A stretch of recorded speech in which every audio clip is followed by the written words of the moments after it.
আসসালামু আলাইকুম। সবাইকে শুভেচ্ছা জানাচ্ছি। মাসুম মাহবুব দেখছেন ওপেন দ্য ইউটিউব চ্যানেল এবং মাসুম মাহবুব ফেসবুক পেজ। পৃথিবীর যে প্রান্ত থেকে যারা দেখছেন সবার জন্য শুভকামনা, ভালোবাসা। প্রিয় দর্শক, বেশ কিছু ব্রেকিং খবর আছে। আমি প্রতিটা খবর আপনাদেরকে আজকে মানে ১ম এ শিরোনাম, পরবর্তী একটু বিশ্লেষণ আকারে তুলে ধরার চেষ্টা করব। ১ম যে খবরটি সেটি হলো ২০টি বিমান ভর্তি করে ইরানে চীন কি পাঠালো? দ্বিতীয় গুরুত্বপূর্ণ খবর, নর্থ কোরিয়া পৃথিবীকে চমকে দিয়ে ইরানকে এমন একটি সারপ্রাইজ প্রস্তাব দিল যেটা আমেরিকার বুকে কাঁপন ধরে গেছে। ৩ নাম্বার, তুরস্ক, পাকিস্তান, ইরানের যৌথ সামরিক বাহিনী গঠনের প্রস্তাব। পাশাপাশি ডোনাল্ড ট্রাম্প ইরানকে দুটো পথ বেছে নিতে বলেছেন। ১, চুক্তি অথবা আত্মসমর্পণ। কোনটা করবে ইরান? এছাড়া আরো অনেকগুলো খবর থাকবে। প্রথমেই আমি আসি ডোনাল্ড ট্রাম্পের খবরটি দিয়ে। ডোনাল্ড ট্রাম্প ইরানকে যে প্রস্তাবটি দিয়েছেন সেই প্রস্তাবে কি ছিল সেটা আগে আপনাদের একটা নজর জানাবার চেষ্টা করছি। আপনারা শুনতে এবং দেখতে পাচ্ছেন, কোনো প্রবলেম হচ্ছে না তো? প্রবলেম হলে আমাকে একটু কমেন্ট করে জানাবেন। তো আমাদের ট্রাম্প কাকু বলছেন, ইরানের সামনে ২ টি পথ খোলা। ১, চুক্তিতে আসো। ২, আত্মসমর্পণ করো। এছাড়া আর কোনো পথ খোলা নেই। মার্কিন প্রেসিডেন্ট ডোনাল্ড ট্রাম্প বলছেন, আমরা না চাইলে ইরানের কাছে কিছুই পৌঁছায় না এবং একটি চুক্তি বা পূর্ণ আত্মসমর্পণ সম্পূর্ণ না হলে কিছুই পৌঁছাবে না। মানে পুরো ইরানকে একা করে ফেলবে, নিঃসঙ্গ করে ফেলবে এবং চারদিক থেকে ঘিরে ফেলবে, হয়তোবা এই কথাটি বা এই হুমকিটি দিচ্ছেন। এর আগে ট্রাম্প বলেছিলেন ইরানের সঙ্গে একটি চুক্তি আসন্ন এবং সোমবার আলোচনা শুরু হবে। কিন্তু এই ব্যাপারে ইরানের পররাষ্ট্র মন্ত্রণালয়ের মুখপাত্র ইসমাইল বাগাই বলেছেন, ওমানের সঙ্গে হরমুজ প্রণালীতে যে নতুন নৌপথ নিয়ে আলোচনা চলছে সেটি হবে একটি একক পথ, যেখানে প্রবেশ ও প্রস্থানের জন্য আলাদা লেন থাকবে। যুক্তরাষ্ট্রের সঙ্গে আলোচনা প্রসঙ্গে বাঘাই বলেন, কোনো প্রতিনিধি দল গ্রহণ বা ইরানি প্রতিনিধি দল পাঠানোর পরিকল্পনা নেই। ইসরায়েলি আহ, ইসরায়েলের জন্য আজকে আরেকটি দুঃসংবাদ আছে। তার আগে ইরান, আমেরিকা যে ইরানকে নিয়ে কথাগুলো বলেছে যে আমাদের সাথে ইরানের আলোচনা চলছে, এটাকে নাকচ করে দিয়েছে ইরান। বলছে যে না, আমাদের সাথে কোনো প্রকার আলোচনা হচ্ছে না। অন্যদিকে ইসরায়েলি বাহিনী গাজায় ব্যাপক বোমাবর্ষণ করার ফলে ২৪ ঘন্টায় অন্তত ১৯ জন ফিলিস্তিনি নিহত হওয়ার খবর পাওয়া গেছে এবং হামাসের পক্ষ থেকে আল জাজিরাকে জানানো হয়েছে যে শান্তি বোর্ড এবং আন্তর্জাতিক স্থিতিশীলতা বাহিনী চুক্তিতে জড়িত মধ্যস্থতাকারীদের কাছে তারা বলছে যে তারা ইসরায়েলকে একটি পূর্ণাঙ্গ যুদ্ধবিরতি বাস্তবায়নে বাধ্য করে।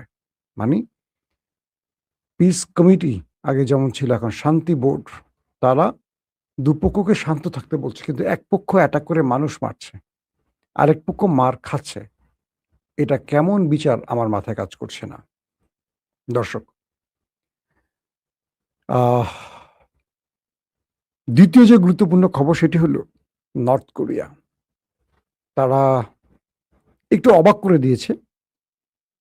তারা বলছে ইরান যে ঘোষণা দিয়েছে, তারা বা ইরানের মন্ত্রীরা বা ইরানের গুরুত্বপূর্ণ অফিসিয়ালরা বলছেন তাদের জনগণকে ২ বছরের জন্য সবাই প্রস্তুত থাকেন দুর্ভোগ পোহাবার জন্য। অর্থাৎ ইরান আমেরিকার সাথে একটা যুদ্ধে প্রায় ২ বছর লড়তে পারে সেই প্রস্তুতি নিয়ে মাঠে নামছে এবং ইরান বলছে এই ২ বছর আমেরিকা বা শত্রুর সাথে লড়াই করার জন্য মানসিক শক্তির সাথে আমাদের যে বিষয়টি প্রয়োজন সেটি হলো সামরিক শক্তি। আলহামদুলিল্লাহ আমাদের কাছে ২ বছর লড়াই করার মতো অস্ত্র আছে, মানে মিসাইল, ড্রোন, এভরিথিং আছে, যেখানে আমেরিকার ১৫ দিনের মতো আছে বা ১ মাসের মতো আছে। আমেরিকা ১ মাসে লড়াই করতেই এ হামলাটি করতে চেয়েছিল। আর ইরান বলছে তাদের কাছে 2 বছরের প্রস্তুতি আছে। তাই দেশের জনগণকে বলছে, আপনারা 2 বছরের জন্য একটা প্রস্তুতি নেন। এখানে এই সময়টিতে যে দুর্ভোগ হবে সেটা আপনার মেনে নিতে হবে। এরপর উত্তর কোরিয়া থেকে বলা হয়েছে যে ইরানের যদি কোনো মিসাইল শেষ হয়ে যায়, উত্তর কোরিয়া ইরানকে মিসাইল দিতে প্রস্তুত। অর্থাৎ যখনই ইরানের মিসাইল শেষ হয়ে আসবে, যেন ইরান আমেরিকার সাথে পরাজিত না হয়, ইরানকে বাঁচিয়ে রাখার জন্য বা ইরানকে যুদ্ধে টিকিয়ে রাখার জন্য উত্তর কোরিয়া তার সকল মিসাইল ভান্ডার প্রয়োজনে ইরানকে দিয়ে দেবে। এবং 3টি দেশ ইরানকে আশ্বাস দিয়েছে, একটি চীন, একটি রাশিয়া, একটি উত্তর কোরিয়া। উত্তর কোরিয়ার এই ঘোষণাটা আমেরিকার জন্য খুব কঠিন হয়ে গেছে, কারণ আমেরিকা ইরানের মিসাইল ভান্ডার সম্পর্কে কোনো তথ্য জানে না। সাম্প্রতিক সময়ে সিআইএ কে প্রেসিডেন্ট ট্রাম্প জিজ্ঞেস করছিলেন যে ইরানের ভেতরে কি পরিমাণ মিসাইল এবং ড্রোন আছে। সিআইএ সঠিক তথ্য দিতে পারেনি। তারা এই জন্য দুঃখ প্রকাশ করে বা প্রেসিডেন্টের কাছে বলেছেন যে আমরা এখন পর্যন্ত ইরানের মিসাইল বা ড্রোন কত আছে এটা সঠিক পরিসংখ্যান আমাদের কাছে নাই। কারণ ইরান, আমাদের যে তথ্য ছিল সেই তথ্যের বাইরেও ইরানের কাছে বিশাল বিশাল মিসাইল ভান্ডার রয়েছে, যেটা মার্কিন কোনো তথ্যে হিসেবে নেই। পাশাপাশি মোসাদ প্রধানকে তার দেশটির অর্থাৎ নেতানিয়াহুর পক্ষ থেকে একটু শাসানো হয়েছে, এমন কিছু তথ্য আরবের আউটলেটে আসছে। সেটা কি, মোসাদের প্রধানকে বলা হয়েছিল, সিআইএ প্রধানকে বলা হয়েছিল মুস্তফা খামেনির অবস্থানটা দ্রুত জেনে ব্যবস্থা নিতে। কিন্তু অবাক করার বিষয় হলো, এখন পর্যন্ত মুস্তফা খামেনির কোনো অবস্থান এই দুটো শক্তিশালী উন্নত প্রযুক্তির দেশ ইসরায়েল এবং আমেরিকা কোনো তথ্য উপাত্ত বের করতে পারেনি যে মুস্তফা খামেনি কোথায় আছে, আদৌ বেঁচে আছে না মরে গেছে বা কোথায় আছে। তো মোসাদ্দের পক্ষ থেকে বলা হয়েছে মুস্তফা খামেনি যেখানে আছে কোনো টেকনোলজি সেখানে নাই, নাই মোবাইল, নাই ল্যাপটপ, নাই টিভি, অর্থাৎ সকল কিছু থেকে তিনি নিজেকে সরিয়ে রেখেছেন। কারণ যে কোনো ডিভাইস থেকে তাকে শনাক্ত করার কাজটি আমরা করব, সেই ডিভাইসের তার কাছে ডও নাই, কোনো ইলেকট্রনিক্স ডিভাইস তার কাছে নাই। এবং তিনি নিজেকে এমনভাবে রাখছেন যে তিনি নির্দিষ্ট কয়েকজন লোকের মধ্যে সীমাবদ্ধ থাকেন এবং তার সাথে যাদের আসা যাওয়া বা আনাগোনা তাদের সম্পর্কেও ইরানের গুরুত্বপূর্ণ অফিসিয়ালরা জানেন না যে তিনি তার কাছে কারা কারা যান বা কি। কারণ এর আগেও আলী খামেনি হত্যার পর ইরানের গুরুত্বপূর্ণ সামরিক অফিসার, গোয়েন্দা প্রধান, বিমান বাহিনী, নৌবাহিনী যে বাহিনীগুলো আছে তাদের প্রত্যেকটা প্রধানই আক্রান্ত হয়েছে, অনেকে মারাও গেছে। এরপর আইআরজিসি তার লিডার মুস্তফা খামেনিকে একেবারে সেফ পয়েন্টে নিয়ে গেছে, যেখান থেকে তার অবস্থান আমেরিকা এবং ইসরায়েল, মোসাদ এবং সিআইএ কোনো তথ্য নিতে পারছেন না। এবং নেতানিয়াহু মোসাদকে বলছে যে আমাদের জন্য অসম্ভব এমন কি করে সেটা সম্ভব ওদের জন্য। মোসাদ বলছে আমাদের সর্বোচ্চ চেষ্টা করে আমরা তার কোনো তথ্য নিতে পারছি না। এবং ইরানের মধ্যে তাদের যত এজেন্ট আছে বা এজেন্সিগুলোর যেই দালালগুলো আছে বা এজেন্ট আছে, তারা কেউ এই ব্যাপারে কোনো তথ্য জানে না। অর্থাৎ ইরানের মধ্যেই মুস্তফা খামেনিকে সেভ করার জন্য একেবারে খুব পারফেক্ট লোকদের কাছে, যারা মানে রাষ্ট্রের সবচেয়ে নিবেদিত, তারাও জানে না মুস্তফা খামেনি কোথায় আছে। নির্দিষ্ট ধরেন ৫-১০ জন লোকের মধ্যে সীমাবদ্ধ রাখা হয়েছে। তাদের মাধ্যমে বার্তা, সেটা চিঠিতে বা ডিকোড কোনো কোডিং এর মাধ্যমে পৌঁছচ্ছে বা তার লিখিত বক্তব্য কোনো না কোনো মাধ্যমে পৌঁছানো হচ্ছে। তো ইরান নিজের দেশের নিজের ছায়াটাকে এখন বিশ্বাস করছে না। তো সিআইএ আর মোসাদ এখানে ব্যর্থ হচ্ছে।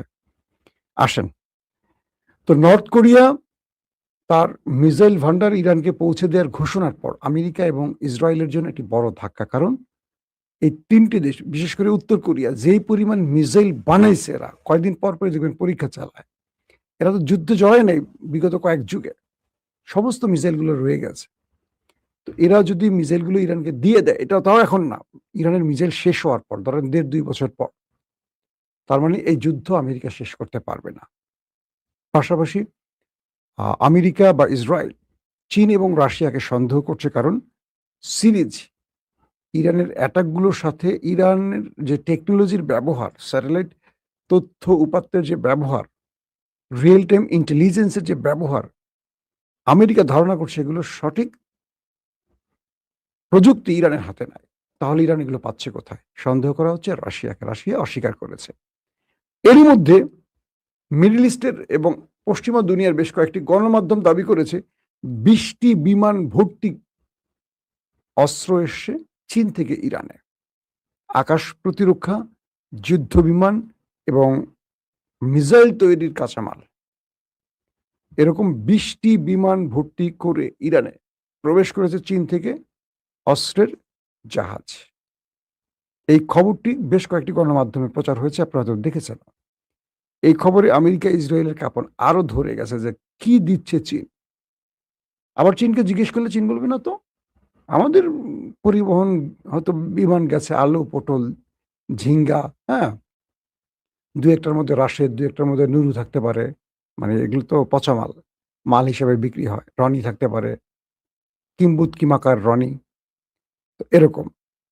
আমি রাশেদের একটা নতুন নাম দিয়েছি, রাজনৈতিক দিলদার। আপনারা দেখবেন যে আওয়ামী লীগের একজন ছিল হাসাও মাহমুদ। প্রতিদিন হাসান মাহমুদের সাথে আমার একটা মজার স্মৃতি আছে। তিনি যখন মন্ত্রী ছিলেন না, লং টাইম ইটিভিতে বসে থাকতেন। ইটিভির যে নিউজ প্রধান ছিলেন আমাদের বড় ভাই, আল্লাহ তাকে বেহেশত নসিব করুক, মারা গেছেন সাম্প্রতিক কয়েক মাস আগে, ইব্রাহিম আজাদ ভাই। তার সাথে হাসান মাহমুদের খুব ভালো সম্পর্ক, দুজনেই চিটাগাংয়ের লোক।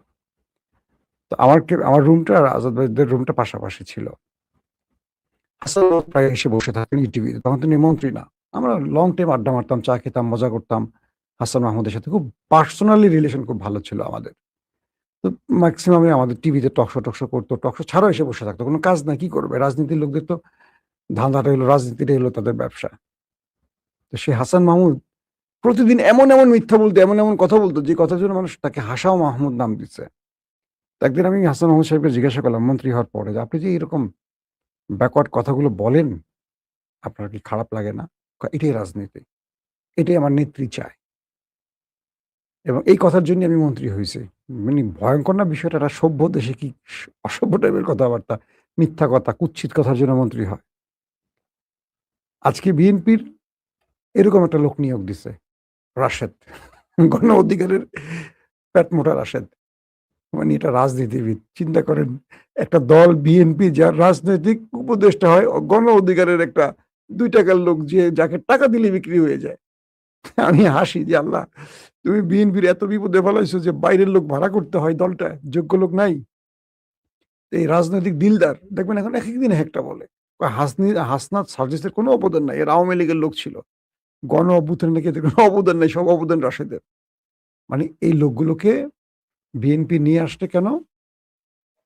এদেরকে পচানো শেষ হয়ে যাবে, আর বিরোধী দলকে বিরক্ত করার জন্য, মানে ঘৃণাটা যেন বিএনপির প্রতি না আসে, সবাই যেন রাশেদের ঘৃণা করে। যেমন ইনু মেননদের মানুষ ঘৃণা করতো না, এরকম রাশেদের কথা হলো আমাকে ঘৃণা করুক, যাই করুক, আমি তো 2 টাকা পাচ্ছি, আমার তো 2 টাকা দরকার। ফকিনের বলা 2 টাকা পেলে যেমন খুশি হয়, এরকম। জানেন, এটা নিয়ে আমার বড় আলোচনা নাই। তো এই যে 20টা জাহাজ ভর্তি করে কি এলো, এটা নিয়েও আমেরিকার মোটামুটি কাঁপন ধরে গেছে। দর্শক, তুরস্ক এবং ইরানের মধ্যে একটা আলোচনা হয়েছে। আলোচনাটা হলো যে 2 দেশের প্রতিরক্ষা মন্ত্রী তারা টেলিফোনে কথা বলেছে। তো ইরানের পক্ষ থেকে যে বিষয়টি জানানো হয়েছে কয়েকটি গণমাধ্যমে, মানে ইরানের গণমাধ্যমে, সেখানে বলা হয়েছে যে ইরান তুরস্ককে প্রস্তাব দিয়েছে একটি মুসলিম যৌথ সামরিক নিরাপত্তা বাহিনী তৈরির। বিষয়টা বুঝছেন? এটা কেন? যেমন ন্যাটো তাদের মিত্রদের রক্ষা, বা ন্যাটোর আর্টিকেল 5 অনুযায়ী এক দেশ আক্রান্ত হলে আরেক দেশ তাকে বাঁচাবার জন্য ঝাঁপিয়ে পড়বে। এটা মুসলমানদের মধ্যে এই ঐক্যটা নাই। তো ইরান খুব পারফেক্ট টাইমে এসে এই প্রস্তাবটি তুরস্ককে দিতে, শুধু তুরস্ক নয়, তুরস্ক থাকবে, পাকিস্তান থাকবে, মিশর থাকবে, সৌদি আরব থাকবে, আরো অনেক মুসলিম দেশ থাকবে, হয়তো বাংলাদেশ, পাকিস্তানও থাকবে, বাংলাদেশে থাকতে পারে। যদিও বাংলাদেশ থাকবে না, কারণ বাংলাদেশে তো বিএনপিকে আমেরিকা একটা সারপ্রাইজ দিচ্ছে ক্ষমতা, তা আমেরিকার ধমকে তারা আসবে বলে মনে হয় না। কি রিপোর্টটা একবার আমি ইরানের গণমাধ্যম থেকে শোনাই। ব্রিগেডিয়ার জেনারেল সৈয়দ মজিদ ইবনে রেজা তুরস্কের প্রতিরক্ষা মন্ত্রী ইয়াসের গুলারের সাথে এক ফোনালাপ করেছেন। সাম্প্রতিক যুদ্ধ দেখিয়ে দিয়েছে যে আঞ্চলিক নিরাপত্তা অবশ্যই এই অঞ্চলের দেশগুলোকে নিশ্চিত করতে হবে। ইরান, তুরস্ক, পাকিস্তান, সৌদি আরব, মিশর এবং অন্যান্য মুসলিম দেশগুলোকে নিয়ে একটি নিরাপত্তা জোট গঠনের প্রস্তাব ইরান দিয়েছে তুরস্ককে। তিনি বলেন, আঞ্চলিক স্থিতিশীলতা পুনরুদ্ধারের লক্ষ্যে এবং বন্ধুত্বপূর্ণ ও প্রতিবেশী দেশগুলোর অনুরোধে যুক্তরাষ্ট্রের সঙ্গে যুদ্ধবিরতি সমঝোতা স্মারকটি স্বাক্ষরিত হয়েছিল। তবে তিনি আরো বলেন, ওয়াশিংটনের কথা ভঙ্গের দীর্ঘ ইতিহাস থাকায় অপর পক্ষের উপর ইরানের কোনো আস্থা নেই এবং যে কোনো লঙ্ঘনের যথাযথ জবাব দিতে দেশটির সশস্ত্র বাহিনী পুরোপুরি প্রস্তুত রয়েছে। ইরানের শীর্ষ প্রতিরক্ষা কর্মকর্তা গাজা, লেবানন, সিরিয়া ও ইরানের ইসরায়েলি কর্মকাণ্ডের নিন্দা জানিয়ে বলেন, মার্কিন সমর্থন জায়নবাদী শাসনকে টিকিয়ে থাকতে দীর্ঘায়িত করেছে। অর্থাৎ আমি একটু বুঝিয়ে বলি, রিপোর্ট অনেক সময় পড়লে আপনাদের ধরতে কষ্ট হয়। তারা বলছে যে আমেরিকা জায়নবাদীদের এমনভাবে লালন করছে, লেবানন, গাজা এবং বিভিন্ন অঞ্চলে তারা অ্যাটাক করছে, কিন্তু মুসলমানরা কার্যত কোনো ব্যবস্থা নিতে পারছে না, কিছু করতে পারছে না। তো এখন যদি এই মুসলমানদের জাতীয় একটা মানে তাদের নিরাপত্তা বা যৌথ নিরাপত্তা বা যৌথ সামরিক বাহিনীর যে প্রস্তাব এটা তৈরি হয়, তখন মুসলমানরা সম্মিলিতভাবে ওদেরকে সাইজ করতে পারবে, ওদের বিরুদ্ধে যে কোনো মুসলিম রাষ্ট্রের পক্ষে দাঁড়াতে পারবে। তো এই প্রস্তাবটি পছন্দ হয়েছে তুরস্কের। তুরস্ক এই ব্যাপারে সম্মতি জানিয়েছে এবং তারা বলছে, তুরস্ক হয়তো যেহেতু ন্যাটোর দেশ, একটা ভাষাগত পরিবর্তন দিয়ে এই যাত্রাটা করতে পারে। কিরকম? সন্ত্রাস বিরোধী চুক্তি। তুরস্ক বলবে এটা আমাদের প্রতিবেশী, যেহেতু আঞ্চলিক দেশ। তুরস্ক, পাকিস্তান, ইরান, এটা কিন্তু সব প্রতিবেশী দেশ। ইরানের সাথে তুরস্কের বর্ডার, ইরানের সাথে পাকিস্তানের বর্ডার, পাকিস্তানের সাথে আফগানের বর্ডার, আফগানের সাথে ইরানের বর্ডার, ইরানের সাথে কুয়েত, এরকম ইরাক, এই বর্ডারগুলো আছে। সবকিছু মিলে আঞ্চলিক দেশগুলোর মধ্যে এই যৌথ সামরিক চুক্তিটি আগামী দিনে আমেরিকার বিরুদ্ধে, এবং এই মুসলিম দেশগুলো এইটুকু বুঝছে যে আমেরিকাকে গালফ থেকে, আরব দেশ থেকে তাড়াতে হলে এই চুক্তিটা খুব জরুরি, এবং কেউ চায় না আরবের বা এই অঞ্চলে আমেরিকা থাকুক। এবং এটাই ইরানের মূল কৌশল, যেখানে তারা সামরিক একটা যৌথ বাহিনী তৈরি করলে আমেরিকা চলে যাবে। আমেরিকা চলে গেলে ইসরায়েল ফুস বেলুনের মতো শেষ, কারণ তখন পুরোটাই কন্ট্রোল থাকবে ইরানের হাতে। গাজায় আক্রমণ বলবেন, লেবাননে আক্রমণ, ওলাই সাহস মরে গেল আর করবে না। সো এটি একটি আজকের বিগ মেসেজ আমাদের জন্য, যে ইরান তুরস্ককে প্রস্তাব দিচ্ছে এবং তুরস্ক এটা নিয়ে রীতিমতো এখন কাজ করা শুরু করছে। দুই দেশের প্রতিরক্ষা মন্ত্রীদের মধ্যে আলোচনা হয়ে গেছে। পাশাপাশি যুদ্ধ পরিস্থিতি নিয়ে আব্বাস আরাকচি, ইরানের পররাষ্ট্রমন্ত্রী, পাকিস্তানের পররাষ্ট্রমন্ত্রী ইসাকদার এবং ওমানের পররাষ্ট্রমন্ত্রীর সাথে কথা হয়েছে। তাদের মধ্যে এখন হরমুজ প্রণালী ওয়ান ওয়ে বা টু ওয়ে, এই প্রক্রিয়াগুলো নিয়ে এখন আলোচনা চলছে। তো এটা নিয়ে আর লম্বা খবর দিতে চাচ্ছি না, তাদের মধ্যে যে আলোচনা চলছে। তবে ইরান বলে দিয়েছে যে আমাদের পথ, আমেরিকা যে পথের কথা বলে দিয়েছে, আমরা জানিয়ে দিচ্ছি আমাদের পথ একটাই, দুটো না, আমাদের পথ একটাই। সেটা হলো আমেরিকাকে এই অঞ্চল থেকে ছেড়ে চলে যেতে হবে। হরমুজ আমাদের, হরমুজের সকল অধিকার ইরানের থাকবে। এই ব্যাপারে আমেরিকার কোনো সিদ্ধান্ত কখনো মেনে নেওয়া হয়নি, মেনে নেওয়া হবে না। কিন্তু এরই মধ্যে ইসরায়েলের সাথে আমেরিকার বিরোধ ছড়িয়ে পড়ছে। কি সেটা? হঠাৎ করে আক্রমণ করবে, আর ফিউ সেকেন্ড বা কি বলবো, আওয়ার, ১ ঘন্টা বা ২ ঘন্টা পর আমেরিকা আক্রমণে যাবে। এই সময় হঠাৎ করে বিভিন্ন দেশের চাপে পড়ে ট্রাম্প যুদ্ধ থেকে বেরিয়ে যাওয়ার ফলে অবাক হয়ে গেছে ইসরায়েল, কারণ ইসরায়েলও রেডি ছিল অ্যাটাকে যাওয়ার। ইসরায়েলের বক্তব্য হলো, ট্রাম্প তুমি আমার অনুমতি নিচ্ছ? তুমি আমাকে তো বলছো যুদ্ধের জন্য রেডি হইতে, আমি রেডি। তুমি নিজে একা সিদ্ধান্ত নিয়ে যুদ্ধ থেকে বেরিয়ে গেছো, এটা হয় নাকি? এখন ইসরায়েলের স্বপ্ন ভঙ্গ হয়ে গেছে। ইসরায়েল যে কোনোভাবে আমেরিকাকে দিয়ে ইরানকে শেষ করতে চায়। নিজে তো পারে না আমেরিকাকে দিয়ে। কিন্তু আমেরিকা বারবারই মাইনকা চিবায় পড়ে আটকে যায়। কেচকির মধ্যে ট্রাম্পের টুটু আটকে গেছে আরকি, টুটু। তো আমার ট্রাম্প কাকুরে নিয়ে আর কি বলবো? সে প্রতিদিনই হুমকি দেয়, নিজে আবার ভয়ে পালায়। বুঝছেন? এই দশা হলো আমার ট্রাম্প কাকুর। ট্রাম্প কাকুর জন্য একটু বেশি দোয়া করবেন আপনারা। সে মানসিকভাবে খুব সুস্থ অবস্থায় নেই। ইমরান খানের খবরটা দিয়ে শুরু করতে চাই। আজকে মধ্যপ্রাচ্য কি বলে, যুক্তরাজ্যের কয়েকটি গণমাধ্যম আ দাবি করছে তারা, যে অবজারভার সহ আরো কয়েকটি গণমাধ্যম, যে তৃতীয় একটি আলোচনা বা লবিং গ্রুপ কাজ করছে আন্তর্জাতিকভাবে ইমরান খানের মুক্তির বিষয়ে আলোচনার জন্য। ইমরান খান প্রায় ৩ বছর জেলে আছেন। তিনি ২০১৮ থেকে ২২ পর্যন্ত ক্ষমতায় ছিলেন। তারপর তাকে জেলে নেওয়ার পর এখন পর্যন্ত স্টিল ৩ বছর তার জেলখানা থাকা হয়ে গেছে এবং তার বিরুদ্ধে যে অভিযোগে জেলখানায় নেওয়া হয়েছে দুর্নীতির অভিযোগ, যে পাকিস্তানের তিনি একমাত্র লোক যার বিরুদ্ধে এক টাকার দুর্নীতির প্রমাণ হয়নি ক্ষমতা ছাড়ার পর। শুধু তাকে জেলে ঢোকানোর জন্য পাক সেনাবাহিনী তার বিরুদ্ধে কিছু ফেক মামলা করছে। যেমন বাংলাদেশে সবচেয়ে বড় চোরেরা মামলা করে। দেখবেন সবচেয়ে বড় চোরেরা ক্ষমতায় বসে চোরেরাই আবার মামলা করে। কাদের বিরুদ্ধে? যারা নিরপরাধ মানুষ। তো বাংলাদেশ এবং পাকিস্তানের রাজনীতির টাইপটা প্রায় একরকম। তো বলা হচ্ছে যে ইমরান খানের জন্য আলোচনা চলছে কারণ তার শারীরিক অবস্থা খুবই খারাপ। তার পরিবারের সাথে তার কোনো যোগাযোগ নাই। না সন্তান, না বোন, না কারো সাথে। এবং তাকে একটা অন্ধকার ঘরে রাখা হয়েছে। জুলফি বুখারী তার আন্তর্জাতিক সম্পাদক, তিনি দাবি করছেন যে তাকে দ্রুত মানবিক কারণে হলেও তাকে বাঁচানোর জন্য হলেও মুক্তি দেয়া খুব জরুরি। কিন্তু আসিফ মনির তাকে নিয়ে ভয় পাচ্ছেন। কারণ এখন পর্যন্ত তাকে জেলে নেয়ার পর পাকিস্তান স্বাভাবিক হতে পারেনি। পাকিস্তানের রাজনীতি অস্থিতিশীল অবস্থার মধ্যে আছে। অর্থনীতির বারোটা বেজে গেছে। প্রতিটা জায়গায় পাকিস্তান এক অসন্তোষ আগ্নেয়গিরির মধ্যে আছে। আসিফ মনির তাকে বের করলে তাকে সামাল দিতে পারবেন কিনা এই টেনশনে আছে। কিন্তু সবার ঊর্ধ্বে হলো কাফতানের জীবন। কয়েদি নাম্বার ৮০৪ এর জীবন যদি না রক্ষা হয় এবং আল্লাহ না করুক কোনো কারণে তিনি জেলে যদি মারা যান, আসিফ মনির এই দেশ সামলাতে পারবেন না। হাজার, হাজার মানুষের প্রাণ চলে যাওয়ার সংখ্যা রয়েছে।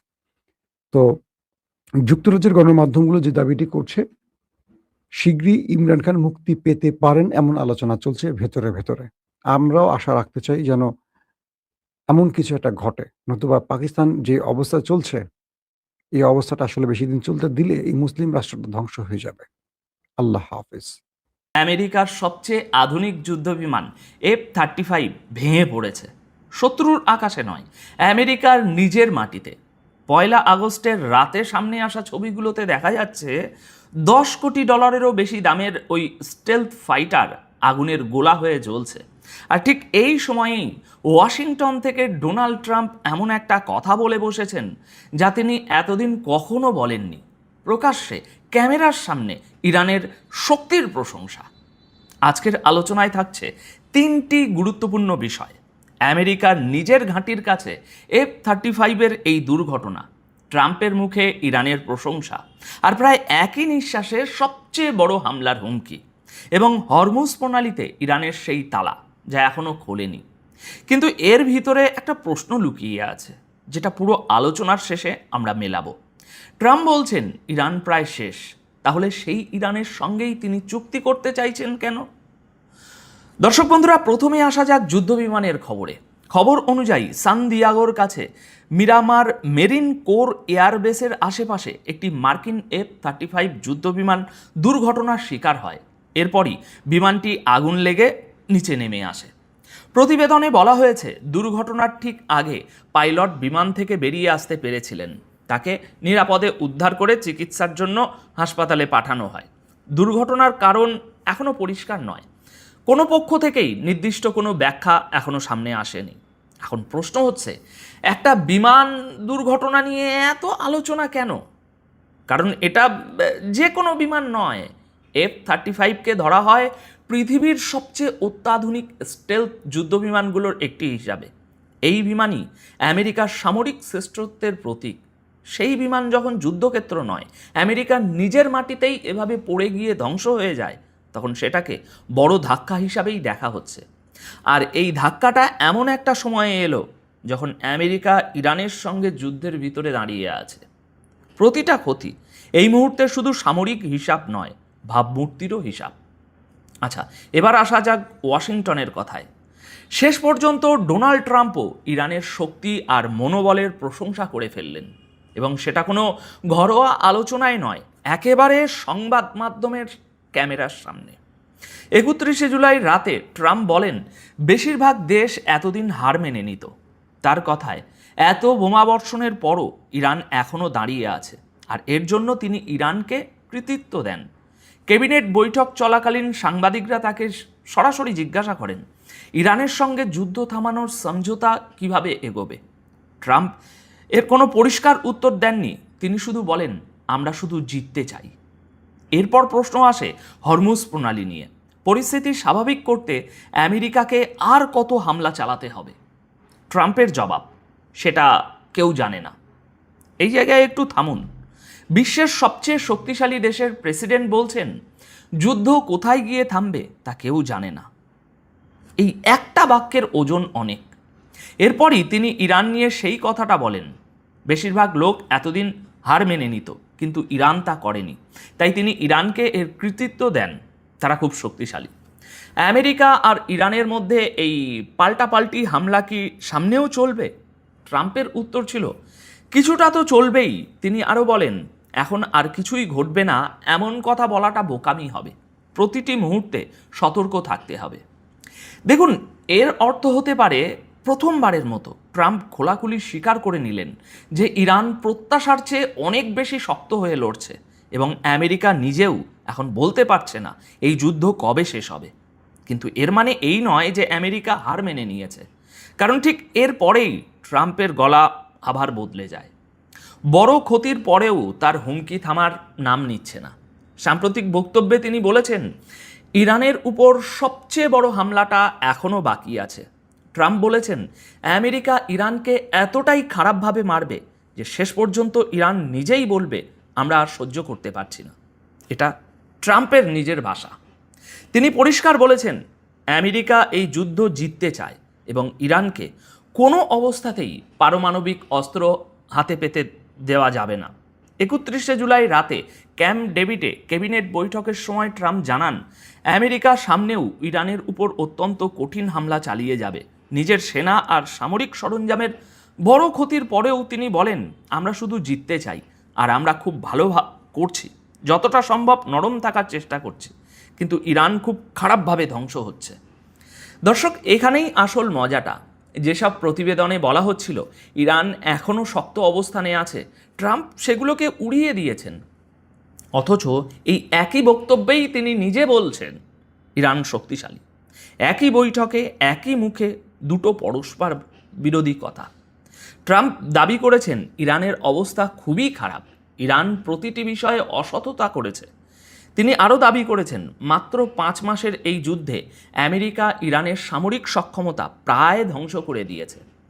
অর্থাৎ ট্রাম্পের ভঙ্গি বলছে আমেরিকা এই মুহূর্তে পিছু হটার মেজাজে নেই, বরং সামনের দিনগুলোতে ইরানের উপর আরও বড় হামলার প্রস্তুতি চলছে। কিন্তু এখানে কয়েকটা প্রশ্ন থেকে যাচ্ছে, যেগুলোর উত্তর ট্রাম্প দিচ্ছেন না। ইরান যদি সত্যি সত্যি ধ্বংস হয়ে গিয়ে থাকে, তাহলে সেই ইরানের সঙ্গে চুক্তি করার এত তাড়া কেন? তাকে দখল করে নিলেই তো হয়। মধ্যপ্রাচ্য থেকে নিজেদের সেনা সরিয়ে আনার প্রয়োজন কেন পড়ছে? যে খবর সদ্য সামনে এসেছে, মার্কিন সেনারা কেন মারা যাচ্ছেন সে উত্তরও নেই। হরমুজে একের পর এক জাহাজ কেন আগুনের গোলা হয়ে যাচ্ছে তারও উত্তর নেই। যুদ্ধে সব পক্ষেরই ক্ষতি হয়, এটাই বাস্তব। এমন তো নয় যে একদিক থেকে মিসাইল আসছে আর অন্য দিক থেকে ফুল ঝরছে। দুদিক থেকেই আঘাত যাচ্ছে, আর তার প্রভাবও দুদিকেই পড়ছে। তবু ট্রাম্প এমন একটা পরিবেশ তৈরি করতে চাইছেন যাকে বলা যায় চোখে ধুলো দেওয়া। কিন্তু দুনিয়া ক্ষতিটা নিজের চোখেই দেখছে, আর সেই ক্ষতির প্রসঙ্গেই ইরানের দিক থেকে এসেছে একটা কঠিন বার্তা।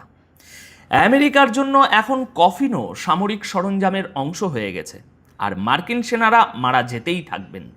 এই কড়া হুঁশিয়ারি দিয়েছেন ইরানের অন্যতম শীর্ষ সামরিক কমান্ডার। 31শে জুলাই ইরানের খাতাম আল আম্বিয়া কেন্দ্রীয় সদর দপ্তরের commander major general Ali Abdullahi একথা বলেন। তিনি বলেন, আমেরিকা আর তার সঙ্গীরা এখন গভীরভাবে বুঝে গেছে যে এই অঞ্চলে তাদের কফিনও তাদের সামরিক সরঞ্জামের একটা অংশ হয়ে দাঁড়িয়েছে। তার বক্তব্য অনুযায়ী ইরানের শহীদ নেতা আয়াতুল্লাহ আলী খামেনির সেই ঘোষণা এখন পুরোপুরি সত্য প্রমাণিত হচ্ছে। আঘাত করে পালিয়ে যাওয়ার যুগ শেষ, মারলে মরতেও হবে।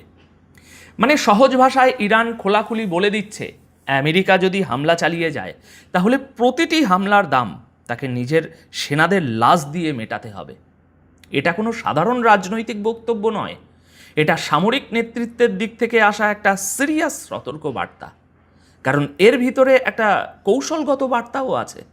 ইরান বোঝাতে চাইছে দূর থেকে হামলা চালিয়ে নিরাপদে ফিরে যাওয়ার সুবিধাটা এখন আর থাকছে না।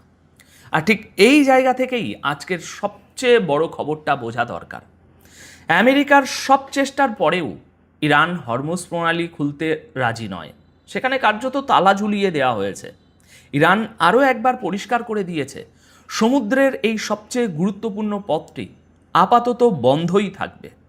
ইরান বলেছে এই অঞ্চলে মার্কিন সেনাবাহিনীর আগ্রাসী কার্যক্রম অর্থাৎ হামলা যতদিন চলবে ততদিন হরমুজ প্রণালী দিয়ে কোনো জাহাজকে যাওয়ার অনুমতি দেওয়া হবে না।